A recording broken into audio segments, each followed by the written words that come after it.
Considérons ces paroles de Luc 16. La loi et les prophètes ont subsisté jusqu'à Jean. Depuis lors, le royaume de Dieu est annoncé, et chacun use de violence pour y entrer.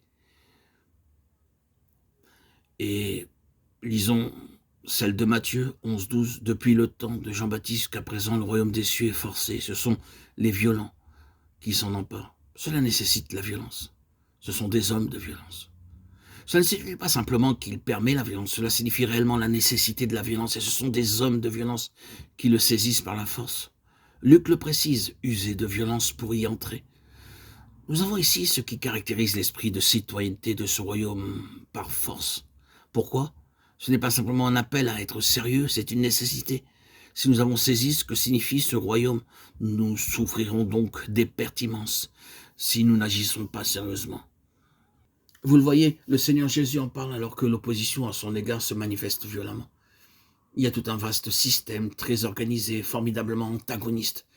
Il leur a dit, à une certaine occasion, « Malheur à vous, scribes et pharisiens hypocrites, parce que vous fermez aux hommes le royaume des cieux. Vous n'y entrez pas vous-même, et vous n'y laissez pas entrer ceux qui veulent entrer. » Matthieu 23, 13. Tout s'y oppose depuis le diable jusqu'aux hommes. Entrer dans le royaume nécessite donc la violence.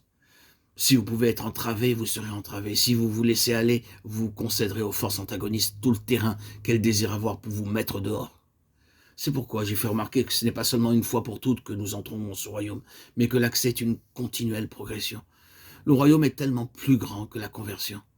Bien entendu, si vous vouliez être sauvé, je veux parler ici du salut initial, vous auriez besoin d'être sérieux pour cela. Vous devriez prendre garde, parce que tout voudra vous arrêter. Mais le royaume signifie une bien plus grande chose que d'y entrer simplement, beaucoup plus qu'être converti. Il y a une grande attention pour nos vies dans le dessein de Dieu, bien plus que ce que nous avons jamais imaginé. Si nous sommes entrés dans ce domaine, la violence doit nous caractériser. Nous devons avoir des intentions très définies et pouvoir dire « Seigneur, je demeure ferme à l'égard de tout ce que signifie Christ pour toi.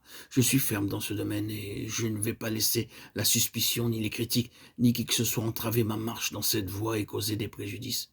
Je ne vais pas le permettre d'aucun système conçu par les hommes.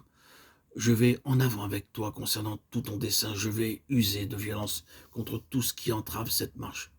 Cela nécessite la violence. Et nous devons user de beaucoup de violence pour obtenir tout ce que le Seigneur désire pour nous. Or, combien de vies sont facilement dévoyées simplement parce qu'elles ne sont pas assez déterminées. Nous demeurons dans des choses qui limitent, les choses qui peuvent être bonnes, qui peuvent avoir quelque chose de Dieu en elles, mais qui cependant sont des choses étriquées et ne conduisent pas vers tout le grand et vaste dessein de Dieu. La seule manière pour nous de marcher comme désire le Seigneur, non seulement dans ce que nous avons vu, mais concernant tout son dessein, c'est d'être déterminés, d'être des hommes qui usent de violence, des hommes qui disent, par la grâce de Dieu, rien, ni personne, même si la chose peut paraître bonne, ne va obstruer ma voie. Je vais de l'avant avec Dieu. Ayez cette attitude avec le Seigneur, et vous constaterez que Dieu sera avec vous sur cette voie.